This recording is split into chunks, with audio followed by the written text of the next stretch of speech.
My husband forged my signature to steal my dead father's cabin, and I found out while sitting on the bathroom floor in my socks, staring at a legal document that said I had agreed to give it away forever.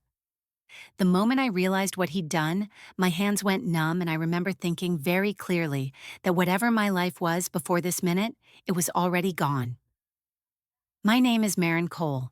I'm 36 years old, and until that Thursday morning, I believed I was married to a decent man. I had woken up late, the kind of late that makes you rush without really thinking, my alarm ignored, my head still heavy from another night of half sleep and anxious dreams. Luke was already downstairs, grinding coffee beans like he did every morning, the smell drifting up the stairs, familiar enough to feel safe. I padded into the bathroom to grab my straightener, still wearing my hospital scrubs from the night before. My badge twisted sideways against my chest, my hair knotted from sleep. I wasn't looking for answers. I wasn't looking for trouble. I was thinking about my shift schedule and whether my mom had eaten dinner the night before. My phone buzzed against the counter while I was brushing my teeth, and I almost ignored it because it was early and I get spam emails constantly. But I caught a glimpse of my last name in the subject line, and that made me stop mid-motion, toothpaste sliding down my wrist. The sender was a law firm I didn't recognize, and the subject mentioned an amendment to a trust that hadn't crossed my mind in weeks.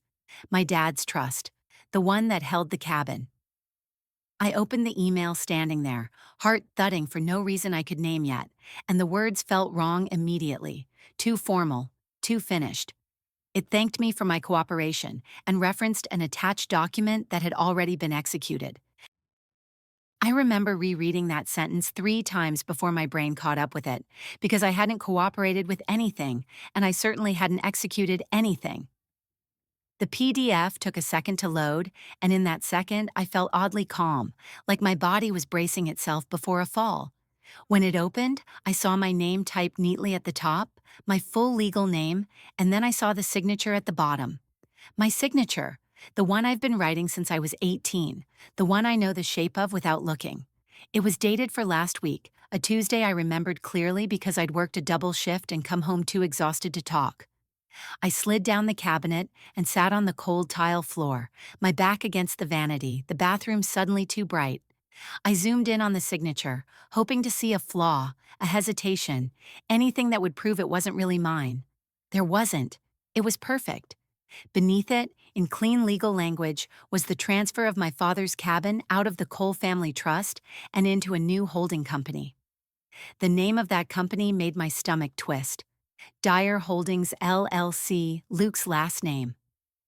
My first instinct wasn't rage, it was denial. I told myself there had to be a mistake, that lawyers mixed things up, that someone sent the wrong file.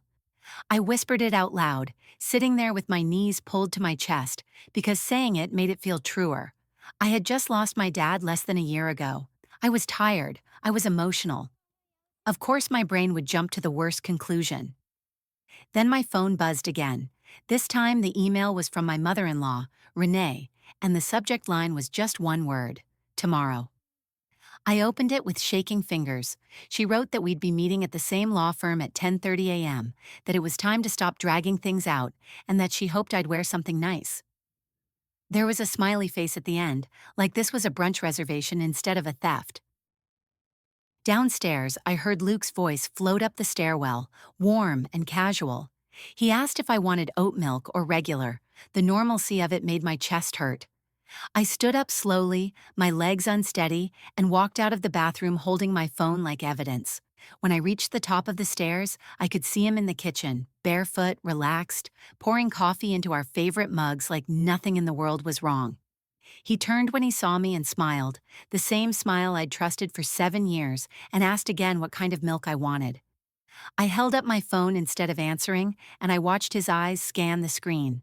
I watched the exact moment his expression changed, not into confusion, not into shock, but into calculation. He sighed, set the mug down, and said he could explain. That was the moment I knew this wasn't a mistake. And the question that lodged itself in my chest, heavy and sharp, was simple and terrifying. How long had he been planning this without me? The first lie came out of my husband's mouth so smoothly that I almost missed it, and the realization that he'd practiced it hit me harder than the document itself. He didn't raise his voice, didn't get defensive, didn't even pretend to be surprised, and that calm told me more than shouting ever could. Luke told me to sit down like he was worried about me fainting, and I remember thinking how strange it was that he still thought he could manage my body when he had already decided my life was something he could move around on paper. I stayed standing, my back against the counter, my phone still lit up in my hand like a wound I refused to cover. He said my name carefully, the way he does when he's trying to sound reasonable, and then he said that nothing had been stolen, that everything had been handled responsibly, and that I was reacting emotionally because of my dad. I asked him very quietly when exactly I had asked him to sign my name on anything. He didn't answer that question. Instead, he started telling a story about stress and timing and how hard the past year had been on me, how I'd cried in the car after work more than once, how I'd said I couldn't deal with paperwork or decisions. He said he was protecting me. He said he was taking care of things before they spiraled, and the way he said it, steady and rehearsed, made my stomach sink because it meant he'd been framing this in his head for a long time. When I pushed again, asking him why my father's cabin was now tied to a company I'd never heard of, he finally admitted there was a loan. He said it like it was a minor detail, like mentioning the weather, and then he reached into the drawer and pulled out a folder he already knew was there. That folder had been sitting in our kitchen while I cooked dinner and folded laundry and told myself my marriage was solid. Inside were bank forms, construction estimates, glossy mock-ups of a lakeside recovery center with smiling people on docks that looked just like my dad's. He talked while I flipped through the pages, his voice filling the room, explaining how this was an opportunity, how Renee had connections, how the cabin was underused and could be leveraged into something meaningful. Every sentence landed wrong. Every sentence felt like a stranger explaining my own life to me. When I asked how much money was involved, he hesitated just long enough for me to brace myself before telling me the number, and I felt something inside me go hollow when I realized the cabin was no longer just collateral, it was a guarantee. I told him I hadn't agreed to any of this. He nodded like he understood, then said something that made my skin go cold. He said I would have eventually. He said he knew me better than I knew myself. He said grief makes people irrational, and that sometimes love means making decisions for someone before they ruin their own future. That was when I asked him who else knew. He didn't answer right away. He walked back to the counter, picked up his coffee, took a sip, and stared out the window like he was choosing his next words carefully. When he finally said my best friend's name, it felt like a second betrayal layered neatly on top of the first. He said Tessa had witnessed the signature, that she'd agreed it was for the best, that she'd told him I was overwhelmed and needed help. He said it like that explained everything. I felt dizzy, not because I didn't understand, but because I understood too much all at once. I thought about the night Tessa came over with takeout and hugged me while I cried about missing my dad. I thought about the way she'd asked specific questions about the cabin, about taxes, about whether I plan to sell someday. I had answered her without suspicion because that's what trust looks like before you know it's misplaced. I told Luke I needed air. He followed me to the door anyway, his hand hovering near my arm like he was afraid I'd bolt. He kept talking, telling me this wasn't a betrayal, that it was a family decision, that his mother had experience with investments and I didn't.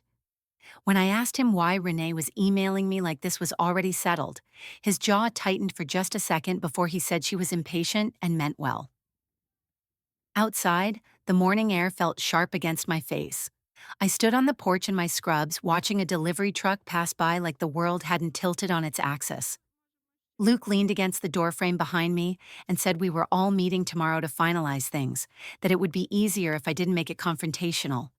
He said the word easier the way people do when they mean inevitable. I didn't argue. I didn't scream. I told him I'd go to work and we'd talk later because I needed time to think without him shaping the conversation. He looked relieved, mistaking my quiet for compliance, and that mistake was his second escalation. On the drive to the hospital, I replayed every interaction from the past few months, every comment from Renee about assets and legacy, every moment Tessa had told me to rest while she handled things. By the time I parked, I wasn't questioning whether something was wrong anymore.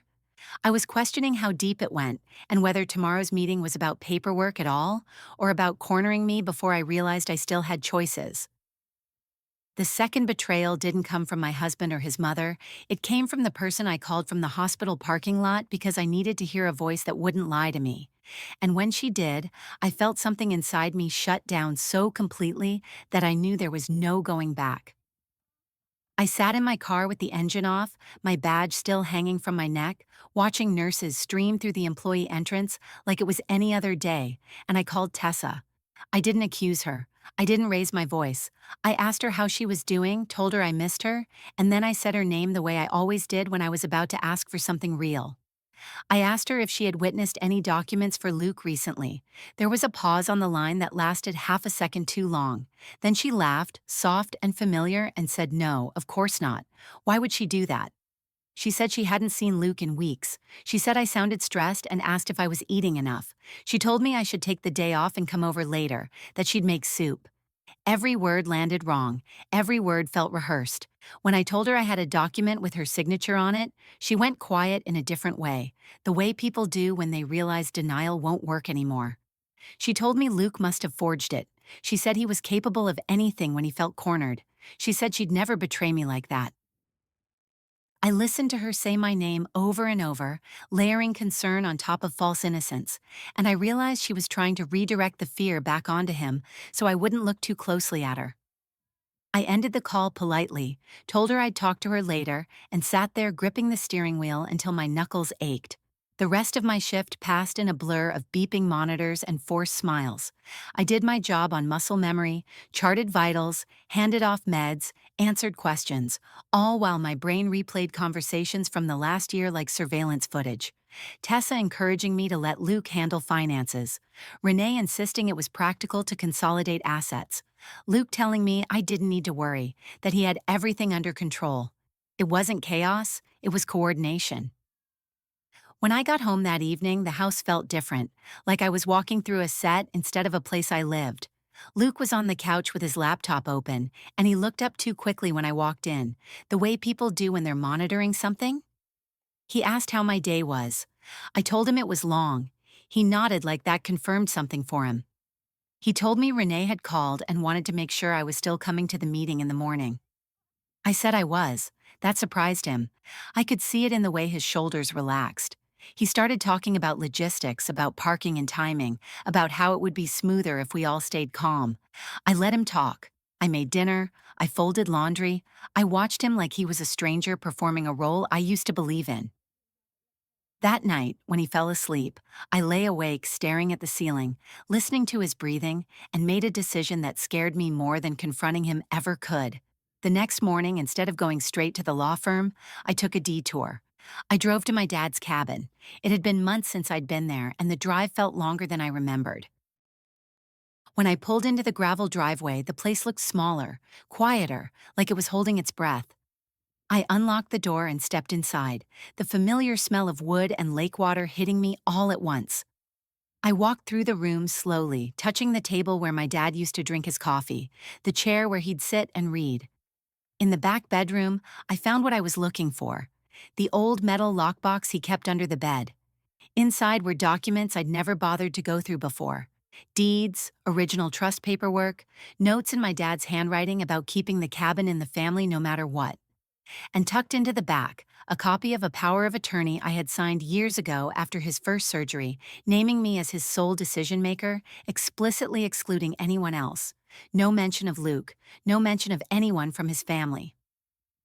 The trust amendment Luke had shown me contradicted this entirely. I took photos of everything. When I arrived at the law firm an hour late, they were already in the conference room.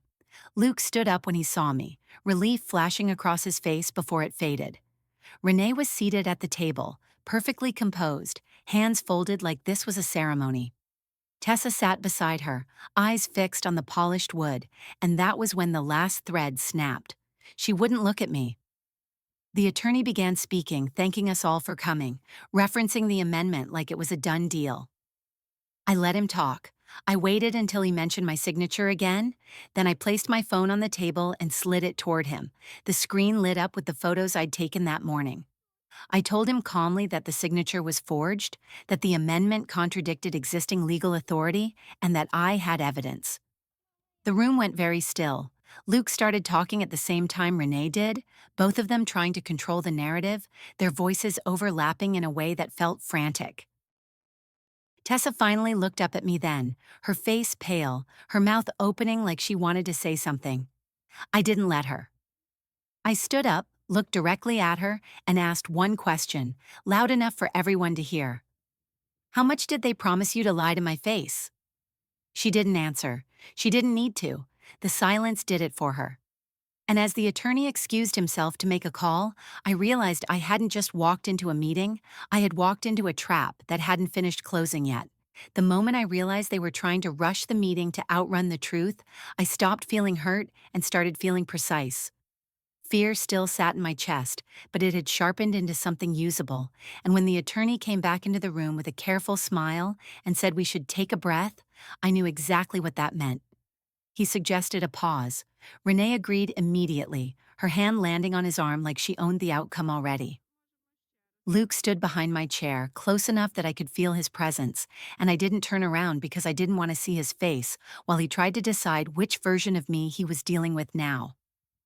The attorney said questions of validity would take time, that nothing needed to be adversarial, that families work things out best when emotions are set aside. I told him I agreed. I told him I wanted everything reviewed thoroughly. I told him I was withdrawing my consent to anything previously submitted until my own counsel could look at it. I watched Renee's mouth tighten just for a second before she masked it with concern. Luke reached for my shoulder then, a reflex he must have thought would calm me, and I stepped away without a word. That small movement changed the temperature of the room more than any accusation could have. They let me leave because they thought delay favored them. That was their mistake. By noon, I was sitting in the office of an estate attorney my dad had trusted years ago, a woman named Carol who didn't soften her voice when she said the word fraud. She read everything carefully, asked pointed questions, and didn't once suggest I was overreacting. She explained timelines and options and consequences in a way that felt grounding instead of overwhelming. When she told me the amendment would likely be invalidated and that criminal exposure was possible for anyone involved in the forgery, I felt something loosen in my chest. Luke called 6 times that afternoon. I didn't answer. Tessa texted once, a long message about misunderstandings and pressure and how she never meant for it to go this far. I didn't reply. Renee left a voicemail that sounded wounded and indignant at the same time, reminding me of everything her family had done for me, as if support was a down payment on ownership. That night, Luke came home late.